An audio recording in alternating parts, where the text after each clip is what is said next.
I showed up at my dad's retirement party after 4 years of silence, and his new wife I'd never met accused me of being a stalker. She didn't just yell, she physically grabbed me, shoved me in front of 100 firefighters. My dad's reaction made the entire ballroom go silent. He laughed, not a nervous laugh, a genuine, head-thrown-back laugh. "Honey, that's my kid," he said casually, like I was furniture he'd forgotten to mention. His wife, Veronica, went pale. Her manicured nails were still digging into my shoulder. She let go immediately, stumbling backward. "You're what?" Her voice cracked. "My eldest. Haven't seen them in a while, though." He turned back to the fire chief, didn't hug me, didn't ask where I'd been, like I'd stepped out for groceries instead of vanishing for 4 years. Veronica's face cycled through shock, embarrassment, then something darker. Rage. "You never mentioned having a child," she hissed at him. "Didn't I?" Dad shrugged. Must have slipped my mind. I stood there, my arm throbbing where she'd grabbed me. Everyone was staring. The DJ had stopped the music. Someone's phone was recording. I'd driven 8 hours to be here. I'd rehearsed what I'd say, how I'd explain, how I'd rebuild something. But watching him dismiss me like an inconvenient detail made everything click. 4 years ago, I'd left because of the drinking, the rages, the way he'd scream at Mom until she locked herself in the bathroom. I was 19 and tired of being the human shield. So I packed one bag and disappeared. Changed my number, started over. Mom called last month. "He's retiring. He's been sober 2 years. He's different now." She thought maybe I should try, that maybe enough time had passed. I should have known better. Veronica was still standing there, her face twisted. "How old are you?" 23. She turned to Dad. "You told me you never wanted kids, that you'd never had any." The ballroom was so quiet you could hear ice melting in glasses. Dad's jaw tightened. His eyes met mine for the first time since I'd arrived. There was no warmth there, no recognition, just cold calculation. "Veronica, let's talk later," he said. "No." Her voice was steel. "We're talking now. You erased your own child?" "They left," he said simply. "Their choice." Something in my chest cracked. Not broke. It had broken years ago. This was the final piece crumbling. "I left because you threw a bottle at Mom's head," I said. My voice sounded strange, calm. It shattered against the wall. 6 stitches. The fire chief stepped back. Conversations stopped mid-sentence. Dad's face went red. "That's not how I remember it."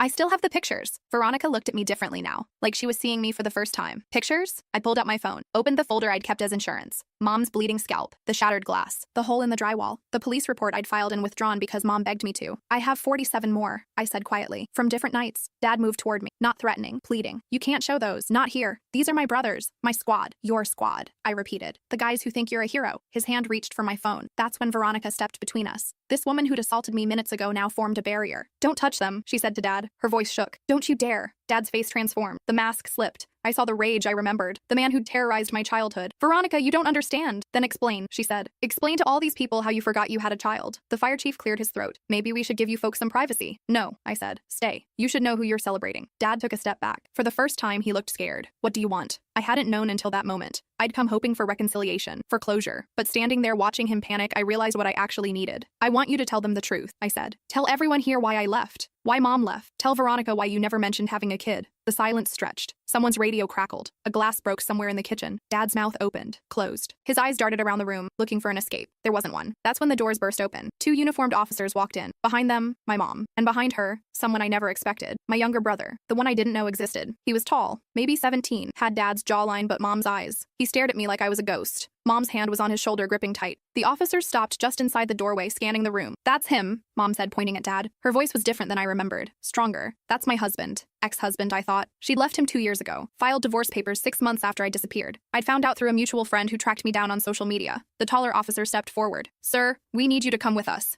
Dad's face went white. "What is this?" "Restraining order violation," the officer said. He pulled out papers. "You were served 3 weeks ago. No contact with Patricia Brennan or her minor son. You're not supposed to be within 500 feet. This is my retirement party," Dad said. His voice cracked. "And your ex-wife received an invitation," the officer continued. "She declined, but you sent another one to her home address. Then you called her workplace twice. Then you showed up at her house." Veronica turned to Dad. "You said you didn't know where she lived." I was just..." Dad stumbled over his words. My younger brother spoke for the first time. "You sat outside our house for 3 hours last Tuesday." His voice was surprisingly steady. "You left cigarette butts on the curb, 6 of them." Dad had quit smoking, or so he claimed. "Mom called the cops," my brother continued. "You drove away before they arrived. But our neighbor has a ring camera." The second officer held up a tablet, showed footage of Dad's truck parked across the street. Timestamped 11:47 p.m. Dad sitting in the driver's seat smoking, staring at a house I'd never seen. "You were sober," I said to him. Didn't phrase it as a question. "I am sober," Dad insisted. 26 months. "Then why are you violating a restraining order?" Veronica's voice had gone cold. "Why didn't you tell me she left you? That she had to get the police involved?" Dad's mouth worked, but nothing came out. The fire chief stepped between him and the officers. "Let's all calm down. I'm sure there's been a misunderstanding." "No misunderstanding," Mom said. She looked older than I remembered, thinner, but her spine was straight. "He broke into our house 4 months ago, threatened us, said he'd burn it down if I didn't drop the divorce. My brother nodded. He had a gas can. The room exploded. Firefighters talking over each other. Someone saying this can't be true. Someone else pulling out their phone. Veronica backing away from Dad like he was radioactive. I just stood there, watching my carefully constructed image of the past rearrange itself. You have a son, I said to Mom. Stated it flat. She finally looked at me. Really, looked at me. I tried to find you after I left him, but you disappeared so completely. I had to. I know. Her eyes filled. I know you did. The officers moved toward Dad. He held up his hands. Wait, just wait. Let me explain. You can explain at the station, the taller officer said. That's when Dad lunged. Not at the cops. At me. He grabbed my phone, the one still showing pictures of Mom's injuries, the one with evidence I'd been carrying for 4 years. I'd learned some things while I was gone. Self-defense classes, how to stand my ground, how to not be afraid anymore. I twisted, brought my elbow up into his ribs. He gasped, stumbled back. The phone clattered to the floor. The officers had him in handcuffs before he could recover. Dad thrashed against them. That's my kid. They assaulted me. You saw it. I saw you attack them, Veronica said quietly. I saw everything. The officers led Dad toward the door. He was shouting now. About betrayal, about ungrateful children, about how he'd given us everything. The firefighters parted like water. Nobody moved to help him. The fire chief looked sick. When the doors closed behind the officers and Dad, the silence was deafening. Mom approached me slowly, like I might bolt. This is Theo, she said, hand still on my brother's shoulder. Your brother, half-brother, Theo corrected. He had Dad's need for precision. When? I asked. I was pregnant when you left, Mom said. 3 months. I didn't know yet. I was so focused on surviving that I didn't notice. The math clicked. Theo was 16, almost 17. I'd been gone 4 years. You had him after you left Dad? I had him while I was still with your father, Mom corrected. I didn't leave until Theo was 2. It took me that long to find the courage. 2 more years. 2 more years of hell because of a baby. I couldn't protect you, Mom said. Her voice broke. But I could protect him. I had to try. Theo was staring at me. Mom talks about you sometimes, late at night. She thinks I'm asleep, but I hear her crying. Something twisted in my chest. I'd been so angry at Mom for staying, for choosing Dad over us. But she'd had a baby, a helpless kid who needed her. You could have called me, I said. After you left, you could have. I tried. Mom interrupted. Your number was disconnected. Your email bounced. Your social media was gone. You vanished, and I thought. She stopped. Swallowed hard. I thought maybe you were dead. Or maybe you hated me so much that you wanted nothing to do with me ever again. I didn't hate you, I said. Realized it was true. I just couldn't stay. I know. Veronica appeared beside us. She'd been standing alone by the gift table. Her face was blotchy from crying. I need to ask you something, she said to me. Okay. Those pictures on your phone, how many did you say you had? 47. Can I see them? Her hands were shaking. All of them. I looked at Mom. She nodded. So I unlocked my phone and handed it to Veronica. She scrolled through in silence. Her face got paler with each swipe. He told me his first wife was crazy, Veronica said finally, that she made up stories about him drinking, about violence. He said she poisoned his kids against him. She looked at Mom. You're not crazy. No, Mom said, I'm not. He told me you abandoned him, took his money in the divorce and disappeared. I got nothing in the divorce except debt, Mom said. He drained our accounts before I could file. I've been working 3 jobs to keep us afloat. Veronica handed me back my phone. She was crying openly now. We've been married 8 months. He said his kids were grown, out of state, that they'd chosen careers over family and he respected that. He made it sound noble. He's a liar, I said simply. I'm pregnant. Veronica pressed a hand to her flat stomach. 6 weeks. We just found out last week. He was so happy. Said he'd always wanted to be a father. The floor felt unstable. Another kid. Another victim. You need to leave him, Mom said. Today. Right now. Don't go back to the house. We live together. It's his house. I moved in when we got married. Then you pack a bag and go somewhere he can't find you, Mom insisted. You get a lawyer. You file for a restraining order. You protect that baby. I don't have anywhere to go. My family disowned me when I married him. They said he was too old for me. I didn't listen. Mom pulled out her phone, started typing. I have a friend. She runs a shelter for domestic violence. She'll take you in. No questions asked. I haven't been abused, Veronica said, but she didn't sound sure. Yet, I said. You haven't been abused yet. Veronica's eyes met mine. She saw something there. Recognition, maybe. He grabbed you earlier, at the party. Before he knew who you were, he did. He was going to grab you again, just now. I saw his hand move. He was. If I stay, Veronica said slowly, what happens to my baby? The same thing that happened to me, I said. And to Theo. You become the shield. Until the kid is big enough to become the shield instead. Veronica was crying harder now. I thought he loved me. Maybe he does, Mom said. In whatever broken way he's capable of. But love doesn't stop him from hurting people. It never has. The fire chief approached us. He looked old suddenly, worn. I've known your father for 15 years, he said to me. He saved my life once. Pulled me out of a burning building. I would have died if not for him. Okay, I said. I just wanted you to know that. He's a complicated person. He's done good things. He beat my mother, I said. He terrorized me for 19 years. He threatened to burn down her house with her and my brother inside. Are those complicated too? The fire chief flinched. No,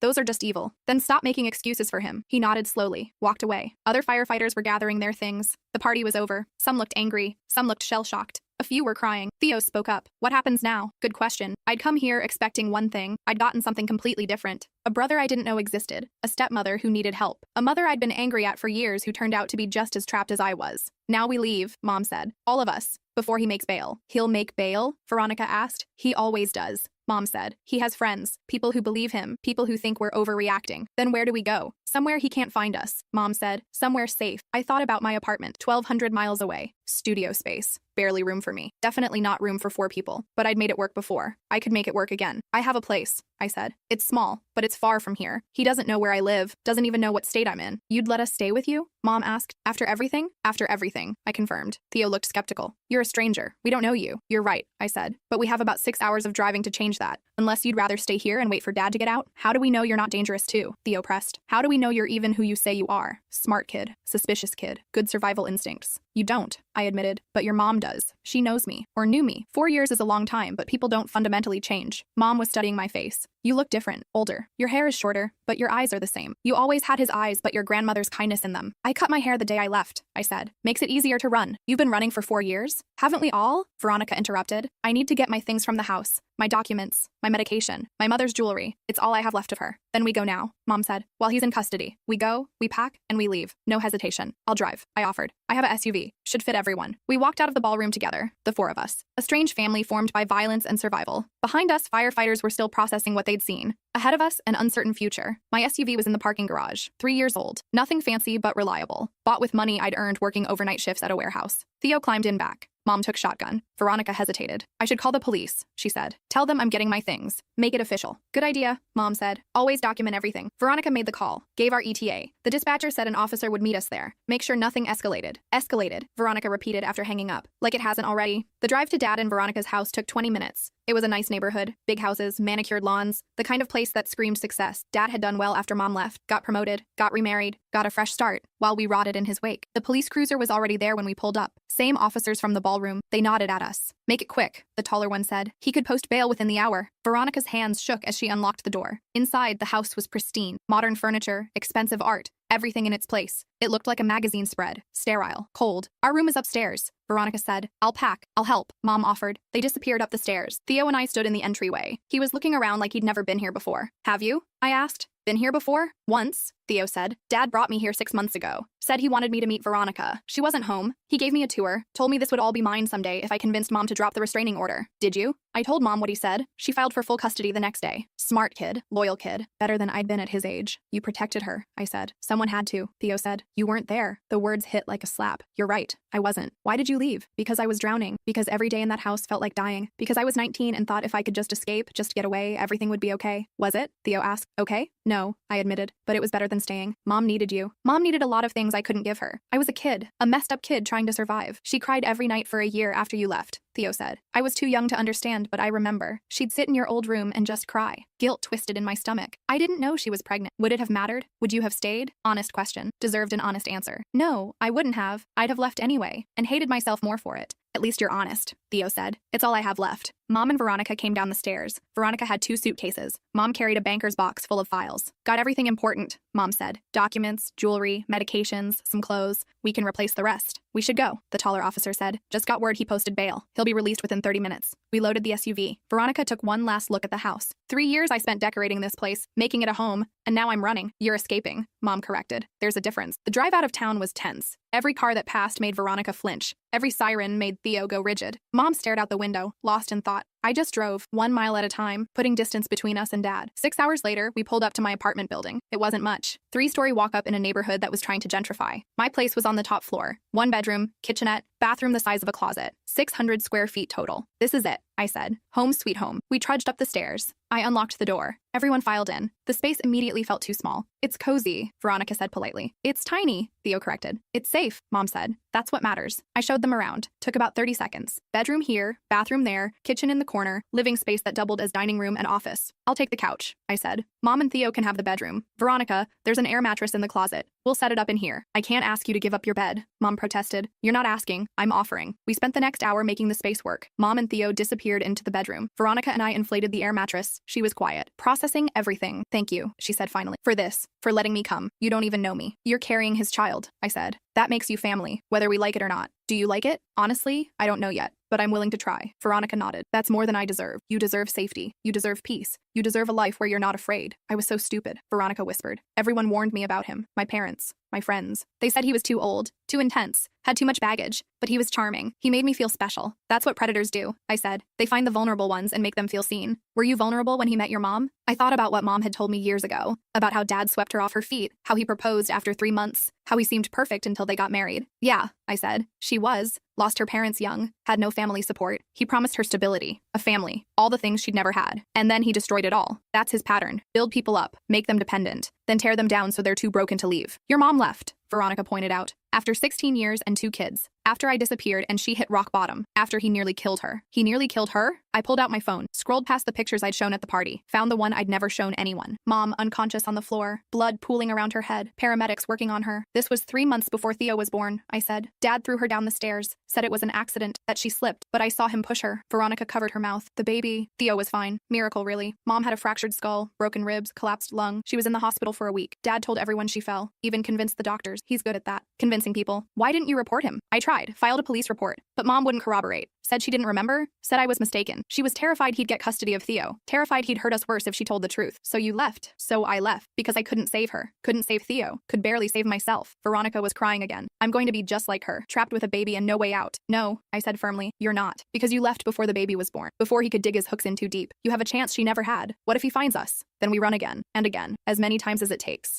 I'm tired of running, Veronica said. I've been running my whole life, from my parents, from reality, from myself. Then don't run, stand, fight. Build a life he can't touch. How? I don't know yet, but we'll figure it out, together. Mom emerged from the bedroom. She'd changed into pajamas I'd lent her. Looked small in my clothes. Theo's asleep, she said. Kid could sleep through an earthquake. Good, I said. He needs the rest. Mom sat on the couch, patted the space next to her. I sat. Felt like a kid again. She used to do this after bad nights with Dad. Sit with me on my bed, stroke my hair, tell me everything would be okay. She'd been lying, but I'd needed to hear it anyway. I'm sorry, Mom said now, for not protecting you, for staying as long as I did, for making you feel like you had to disappear. I know, I said. Do you forgive me? I'm working on it. She nodded. That's fair. We sat in silence. Veronica had curled up on the air mattress. She was staring at the ceiling, processing, grieving, coming to terms with what her life had become. What happens tomorrow? I asked Mom. Tomorrow we start over, Mom said. We find jobs, find a bigger place, find lawyers, find therapists, find whatever we need to survive this. That's a lot of finding. We've done harder things, have we? We survived him, Mom said. Everything else is manageable. I wanted to believe her, but I'd learned the hard way that survival wasn't the same as living. You could survive and still be dying inside, still be carrying wounds that never healed, still wake up at 3 a.m. in a panic because you heard a sound that reminded you of the bad nights. My phone buzzed. Unknown number. I answered without thinking. You think you're safe? Dad's voice, slurred. He'd been drinking. You think you can hide from me? I hung up, blocked the number, showed Mom. He's out. Already? Already. Mom's face went hard. We need to file a police report. Get a restraining order. Make it official. In the morning, I said. Tonight we just need to breathe. But sleep didn't come easy. Every sound made me jump. Every car passing outside made my heart race. Veronica tossed and turned on the air mattress.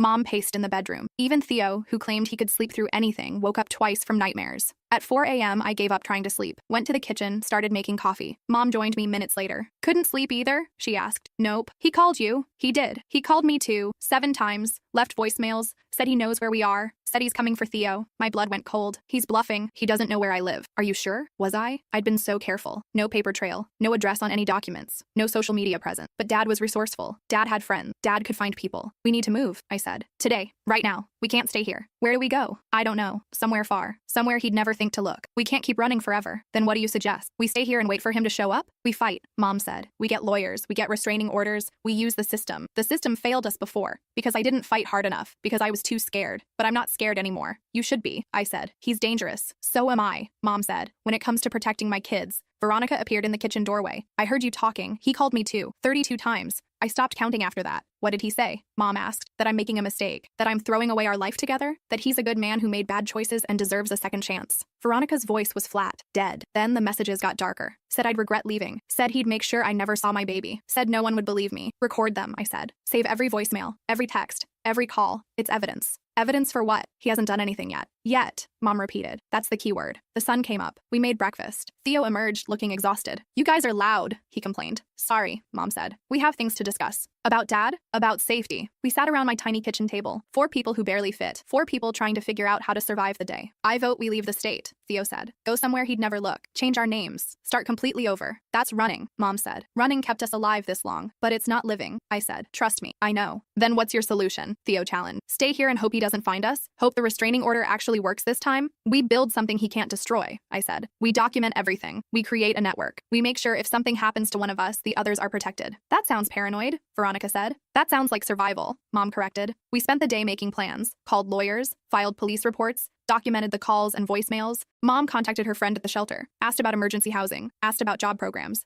asked about therapy. By noon, we had a plan. Sort of. Mom and Theo would stay at the shelter temporarily, get into their programs, find permanent housing. Veronica would stay with me until she found a job. We'd all get new phone numbers, all check in daily, all watch our backs. It's not perfect, Mom said, but it's something. It's better than nothing, I agreed. We were packing up Mom and Theo's things when someone knocked on my door. Hard, insistent, the kind of knock that makes your stomach drop. Don't answer it, Veronica whispered. I looked through the peephole. Two men I didn't recognize, big guys, wearing construction jackets. One held a clipboard. Can I help you? I called through the door. Looking for Patricia Brennan, we have a delivery. Wrong address, I said. We were told she's staying here, with her daughter. My heart stopped. He'd found us. Already. Within 24 hours. There's no one here by that name, I said. Listen, lady, we just want to drop off this package and go. Make it easy on everyone. Leave it at the door. I'll get it later. Can't do that. Needs a signature. I called 911, quietly. Put it on speaker. The dispatcher answered. I gave the address. Said I had two men trying to force entry, that I felt threatened. The men outside must have heard. They started pounding harder. Open the damn door. Police are on their way. I called out. Fuck the police. We're just doing our job. Their job. Working for Dad. Obviously. Sirens in the distance.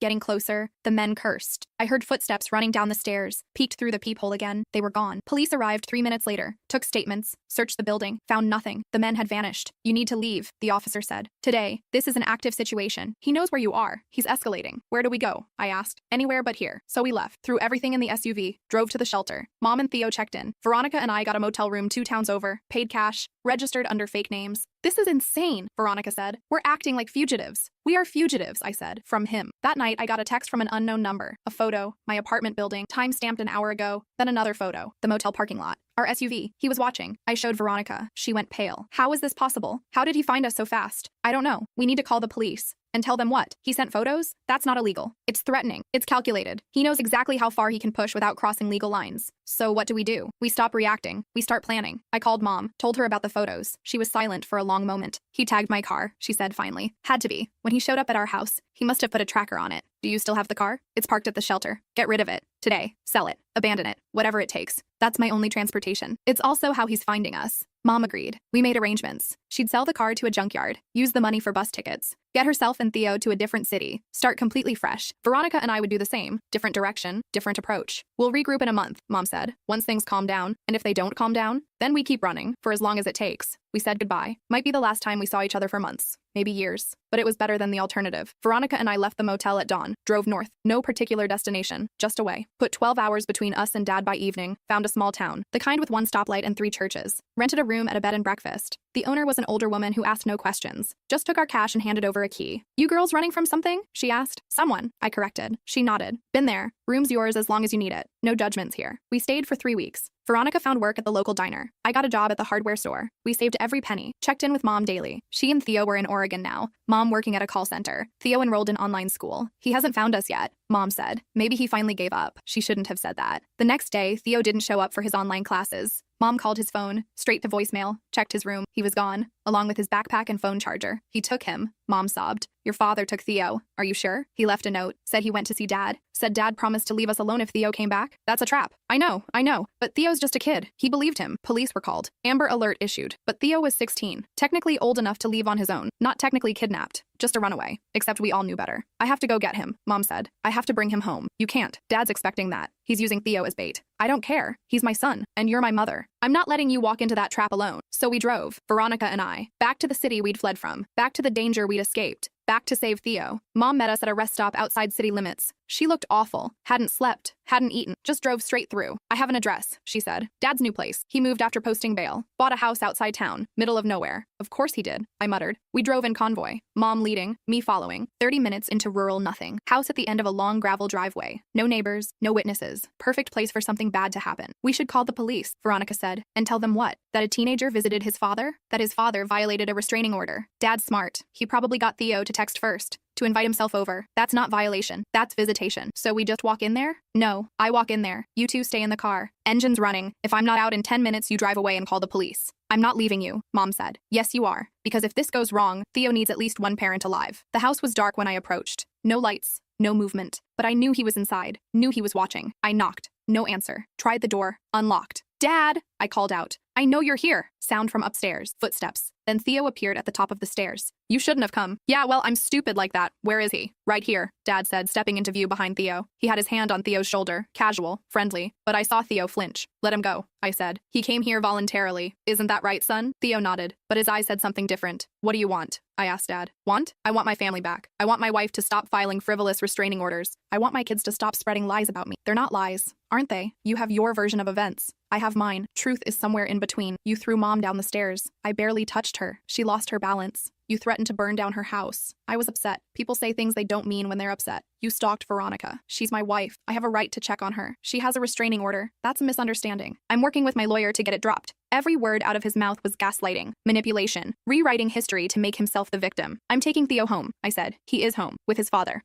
who nearly killed his mother. Allegedly, Dad said. See, that's the problem with you kids. You take your mother's side without hearing mine. It's not fair. Life's not fair. No, Dad agreed. It's not. Like how I worked my whole life to provide for my family and they abandoned me, left me alone, made me look like a monster. You are a monster. His face changed. The mask slipped again. I saw the rage underneath. Get out of my house. Not without Theo. He's staying. We're going to rebuild our relationship without your mother poisoning his mind. Let him choose, I said. If he wants to stay, I'll leave, but let him decide. Dad's hand tightened on Theo's shoulder. Go ahead, son. Tell your sister what you want. Theo's eyes met mine, pleading, terrified. I want to stay with Dad, he said, voice flat, rehearsed. Try again, I said, this time without the gun pointed at you. Dad laughed. Always so dramatic. There's no gun. Then let go of him. He's fine. Let go. Dad's hand stayed put, but I saw it now. The slight bulge under his jacket. He was armed. You know what? I said. You're right. Theo wants to stay. That's his choice. I'll leave. I turned, walked toward the door, let Dad think he'd won. Wait, Theo called out. Don't go. I stopped. I thought you wanted to stay with Dad. I did. I thought. Theo's voice cracked. He said if I came here, he'd leave Mom alone. He promised. And you believed him? I had to try. He's lying, Theo. He's never going to leave us alone. Not unless we make him. How? Theo asked. How do we make him stop? We expose him, I said. Completely. No more hiding. No more protecting his reputation. We tell everyone everything. They won't believe you, Dad said. I'm respected in this community. A decorated firefighter. A pillar of society. You're just bitter children with axes to grind. Maybe, I said. But I've got 47 photos that tell a different story. And I've got Theo's testimony. And Veronica's. And Mom's. That's a lot of grinding for nothing. Those photos don't prove anything. They prove enough. Dad moved. Faster than I expected. Grabbed Theo, pulled him backward. I saw the gun now, pointed at the floor but present, threatening. Get out, Dad said. Last chance. Not without my brother. He's my son. He's his own person, and he's choosing to leave. I don't recall him saying that. Theo? I looked at my brother. What do you want? Long pause. Theo looked at Dad, then at me, then back to Dad. I want to go home, Theo said quietly. I want to go home to Mom. Dad's face twisted. After everything I've done for you. After I took you in when your mother couldn't handle being a parent. This is how you repay me? You didn't take me in, Theo said. I lived with you because Mom couldn't escape yet. But she did escape. And now I'm going with her. You're not going anywhere. Yes, he is, I said. Pulled out my phone. Showed Dad the screen. I'd been recording the entire conversation. Every word, every threat, every admission. It's all documented. Dad's hand shook. The gun trembled. You're bluffing. Try me. Standoff. Dad looking at me looking at Dad. Theo frozen between us. Then headlights. Car pulling into the driveway. Multiple cars. Blue and red lights flashing. Mom had called the police anyway, despite my instructions. Thank God. Officers surrounded the house. Megaphone. Commands to come out with hands up. You called them, Dad said to me. I didn't, but I'm glad someone did. This is your fault. All of it. If you'd just stayed away. If you'd just let me be happy. Your happiness came at our expense. Everyone's happiness comes at someone's expense. That's life. No, I said. That's abuse. Police entered. Guns drawn. Commands shouting. Dad dropped his weapon, raised his hands, got cuffed, got led away. Theo collapsed. I caught him, held him while he sobbed. It's over, I said. It's finally over. But I knew better. It wouldn't be over until Dad was convicted, until he served time, until we built lives he couldn't touch. And even then, part of it would never be over. We'd carry this forever. The scars, the trauma, the memories that woke us at 3 a.m. But at least we'd carry it together. 3 months later, we sat in a courtroom. Mom, Theo, Veronica, me, along with 3 of Dad's previous girlfriends, 2 ex-coworkers, a neighbor, all telling their stories. The defense painted Dad as misunderstood, as someone struggling with PTSD from his firefighting career, as someone who loved too much. The prosecution painted him as a serial abuser, as someone who targeted vulnerable people, as someone who weaponized his charm. The jury deliberated for 6 hours, guilty on all counts. Dad got 12 years, eligible for parole in 8. Not enough, never enough, but something. As they led him away, he looked at us, at his family sitting in the gallery, and he smiled. Not a friendly smile, a promise, a threat. I'll be back, that smile said, and we'll finish this. But by then we'd be stronger, we'd be prepared, we'd be ready. After the sentencing, we walked out into afternoon sun. Theo had grown 3 inches. Veronica was showing now, 6 months pregnant. Mom had started teaching yoga at the shelter. And me? I'd gone back to school, studying social work, learning how to help other people escape what we'd escaped. What now? Theo asked. Now we live, Mom said. Really live, not just survive. How? Day by day, hour by hour, whatever it takes. We went to dinner, a chain restaurant with too loud music and mediocre food, but we were together. We were safe. We were free. Can I say something? Veronica asked. Of course. I know I'm not really part of this family. I'm just the woman who married your father for 10 months. But, she paused, wiped her eyes. But you all saved my life, and my baby's life, and I'm grateful. You are part of this family, Mom said. You survived him. That makes you one of us. Even though I was with him? Even though I didn't see what he was? Especially because of that, I said. You saw the mask. We saw the monster. But we both survived. That's what matters. Veronica nodded, rested a hand on her stomach. I'm having a girl. Found out yesterday. A girl, Mom repeated. That's wonderful. I'm terrified. What if I'm like him? What if I mess her up the way he messed us up? You won't, Theo said, because you know what not to do. You know what abuse looks like. You'll spend your whole life making sure she never experiences it. How do you know? Because that's what Mom did. She didn't always succeed, but she tried, and trying matters. We ate bad food and talked about the future, about Theo's college plans, about Veronica's due date, about Mom's new apartment, about me starting a support group for adult children of abusive parents. Will you talk about Dad? Theo asked. Probably. Is that okay? Yeah. I think people need to hear it, need to know they're not alone. That's what I'm hoping. We paid the bill, left a generous tip, walked out into the parking lot. A car waited, black sedan, tinted windows. My heart stopped. Then the window rolled down. It was Mom's friend from the shelter. Heard you guys were here. Wanted to congratulate you on the verdict. Jesus, I said. You scared us. Sorry, didn't mean to. Just wanted to say I'm proud of you, all of you. You did something incredibly brave. We didn't have a choice, Mom said. Everyone has a choice. You chose to fight. That's brave. She drove away. We stood there in the parking lot, 4 people who'd survived hell. You know what? Theo said. I think we're going to be okay. Yeah? I mean, we're messed up. We have issues. We need therapy. But we're alive. We're together. That counts for something. It counts for everything, Mom said. We got in our cars, Mom and Theo in their beater sedan, Veronica and I in the SUV. We'd sold it twice, bought it back once. It had been with us through everything. Where to? Veronica asked. Home, I said. Wherever that is now. We drove through the city, past the fire station where Dad worked, past our old house, past the hospital where Mom nearly died. Ghosts everywhere, memories in every corner, but also possibility. The chance to build something new, something that belonged to us. We passed a billboard, domestic violence hotline, photo of a woman looking scared. I want to do that, Veronica said. After the baby, I want to help other women leave. You'd be good at it. I was one of them. I know what it feels like to be trapped. To think there's no way out. There's always a way out, I said. It's just finding the courage to take it. Did you find the courage? I found desperation. Courage came later. We arrived at our new place, an actual apartment, 2-bedroom, decent neighborhood. We'd signed the lease last week. First place we'd had in months where we felt safe enough to stay. Inside, boxes everywhere. We'd been unpacking slowly, building a life piece by piece. I'm tired, Veronica said. Tired of running, tired of looking over my shoulder. When does it end? When we decide it does, I said. When we stop letting him control our lives. He's in prison, but he's still in our heads. That's the part we have to let go. How? Therapy? Time? Distance? Whatever it takes. Veronica went to bed. I stayed up, unpacking boxes, found photo albums I'd saved, pictures from before everything went bad. Me as a kid, Mom smiling, Dad looking normal, almost human. Hard to reconcile those photos with the man who terrorized us. But that was the thing about abusers. They weren't monsters all the time. They were human, complicated, capable of both love and violence. That's what made it so confusing. My phone buzzed. Text from Theo. You awake? Yeah, can't sleep. Me neither. Keep thinking about Dad. About what he said in court? What did he say? That he loved us. That everything he did was because he loved us. That wasn't love. I know. But part of me wants to believe him. Part of me wants to think he's not completely evil. He's not. That's what makes it worse. If he was pure evil, it would be easier. But he's human, flawed, damaged, and dangerous. Do you think we'll end up like him? No, because we're aware. We know what he did wrong. We'll spend our lives doing the opposite. Promise? Promise. We texted for an hour, about everything and nothing, about the past and the future, about the family we'd lost and the family we were building. Eventually, Theo said goodnight. I put down my phone, went to bed, dreamed about the party, about showing up and being shoved, about everything that had happened since. But this time, in the dream, I fought back. I was strong, I was brave, I was free. I woke up feeling lighter. Maybe healing was possible after all. The next morning, I got a call from the prosecutor. There's something you should know. Your father's appealing the conviction, says the evidence was coerced, says you manipulated the jury. Of course he is. It probably won't work, but it means more court dates, more testimony, more reliving everything. How long? Could be months, could be years. I hung up, told Veronica, told Mom, told Theo. Again? Theo said. We have to do this again? Apparently. I'm so tired. I know. Me too. When does it end? When he dies? Or when we do? Those are the only options.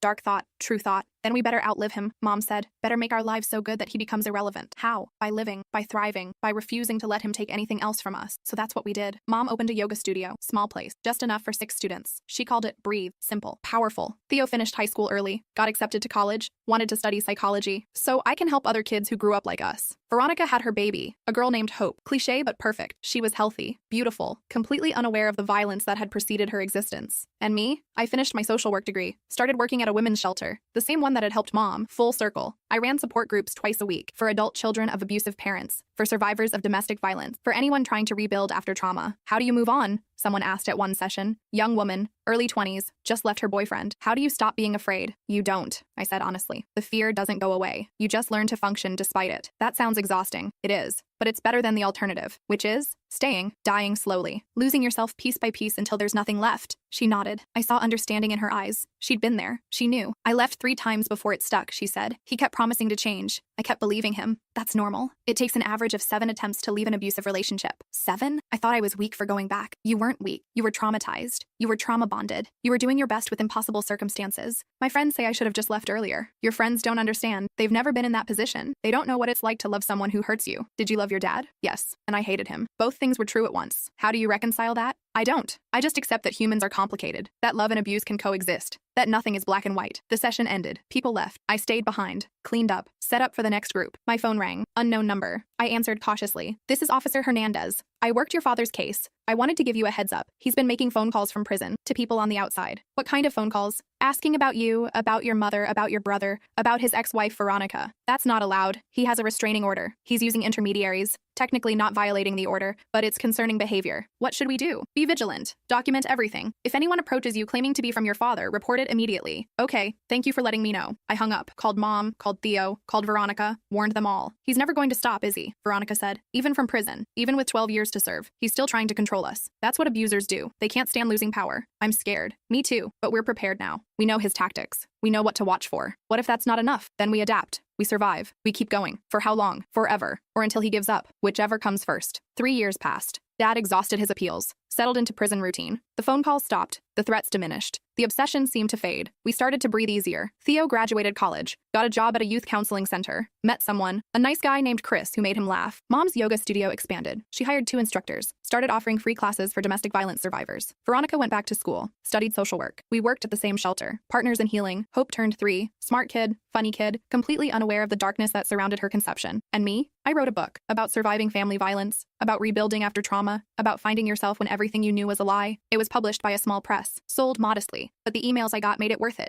Your book saved my life. I thought I was alone. I thought something was wrong with me. Thank you for telling the truth. I read every message, responded to everyone, tried to give others the hope I'd been searching for. Then one day, I got a different kind of email. Your father wants to see you. He says he's dying, says he needs to make amends. From Dad's lawyer. I stared at the screen, read it 3 times, felt nothing. No, that's not true. I felt something. Relief, vindication, grief, all of it. None of it. Everything at once. I showed Mom. What do you think? I think it's a trap. He's dying. So he says. He's lied before. But what if he's telling the truth? What if this is real? Then he can die without us. We don't owe him deathbed forgiveness. I know, but I paused, tried to articulate something I didn't fully understand. But what if I need it? Not for him, for me. Need what? Closure. The chance to say everything I never got to say. Mom considered this. Then go. But don't go alone. And don't expect healing. People don't change on their deathbeds. They just become more of what they always were. What if you're wrong? Then you'll get your closure. Either way, you'll know. I called the lawyer, arranged a visit, brought Theo, left Veronica and Mom behind. The prison was gray, industrial, smelled like bleach and despair. We went through security, got searched, got escorted to the medical ward. Dad was in bed, thin, pale, hooked to machines. He looked small, fragile, nothing like the monster from my memories. You came, he said, voice weak. We came, I confirmed. I'm dying. Pancreatic cancer. 6 weeks left, maybe less. Okay, that's it? Okay, what do you want me to say? I want you to forgive me. The room fell silent. Just the beep of machines, the hum of fluorescent lights. Why should I asked. Because I'm your father. Because I loved you. Because I did my best. Your best involved terrorizing us for years. I was sick. I had a disease. Alcoholism, PTSD. I wasn't in control. You were in control enough to hide it from your squad, to perform at work, to charm Veronica. You chose when to be the monster. That's not fair. Neither was throwing Mom down the stairs. Dad flinched. I've apologized for that. 1,000 times. You've explained it, justified it, minimized it. You've never actually apologized. I'm apologizing now. Too late. It's never too late. Yes, I said. It is. You had years to apologize, years to change, years to be the father we needed. You chose violence instead. I was afraid of losing you, afraid of being alone. So you made sure we'd leave, made sure we'd hate you, made sure we'd spend our lives recovering from you. Theo spoke up. I don't hate you. I just don't trust you. There's a difference. Dad looked at him, really looked. You've grown. That's what happens when you're not around to stunt my growth. I wasn't that bad. You pointed a gun at my sister. You held me hostage. You stalked Mom. You terrorized everyone you claimed to love. That's not that bad. That's evil. I was desperate. So were we. But we didn't hurt people. Dad closed his eyes. Tears leaked out, real or perform. I couldn't tell anymore. I'm dying, he said again. Doesn't that matter? Everyone dies, I said. Some people deserve sympathy. You don't.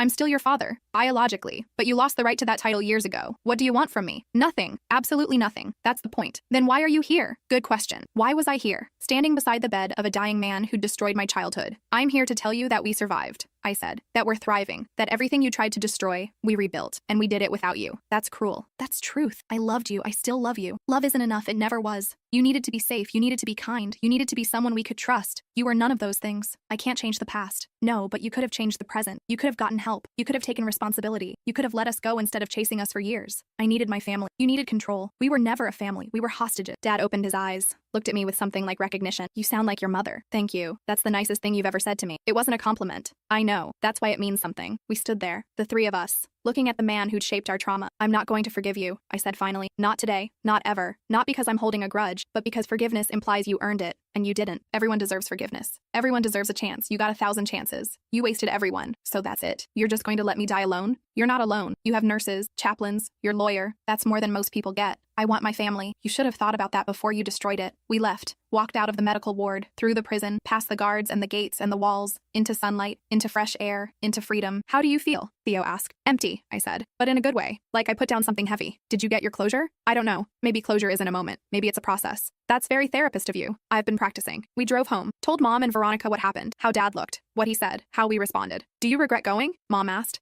No, I needed to see that he's human, that he's not this unstoppable force. He's just a sick old man who made terrible choices. Are you going to visit him again? No, once was enough. Dad died 4 weeks later. The lawyer called with the news, asked about funeral arrangements. We declined to participate. That seems harsh, the lawyer said. That seems appropriate, I corrected. He was buried in a cemetery on the edge of town. Small service. A few firefighters showed up, people who didn't know the truth, who remembered only the hero. We didn't go. We marked his death quietly, in our own way. Mom lit a candle, let it burn for 24 hours. For the man I thought I married, not the man he became. Theo wrote a letter, everything he never got to say, then burned it, so it can't hurt anyone else. Veronica planted a tree, for hope, so she knows something beautiful can grow from darkness. And me? I wrote the final chapter of my book, the one I'd been avoiding, the one about endings and beginnings and what comes after. My father died today. It began. I didn't cry. I didn't feel relief. I didn't feel anything except tired. Tired of carrying his violence. Tired of explaining why I left. Tired of defending my survival. But I'm not tired of living. I'm not tired of the family I've built. I'm not tired of the person I've become despite him. He's dead. We're alive. That's not justice. That's just biology. Real justice is what happens next. How we live, how we love, how we break the cycles he started. Real justice is choosing differently, being different, creating a world where our children never know the fear we knew. He's dead, but we're not done. We're just beginning. And that's the sweetest revenge of all. I finished the chapter, sent it to my editor, closed my laptop. Veronica was making dinner. Theo was playing with Hope. Mom was teaching an evening class. Normal life, boring life, beautiful life. My phone rang. Mom, I'm pregnant, she said. What? I met someone at the studio. He's kind, patient, nothing like your father, and I'm pregnant.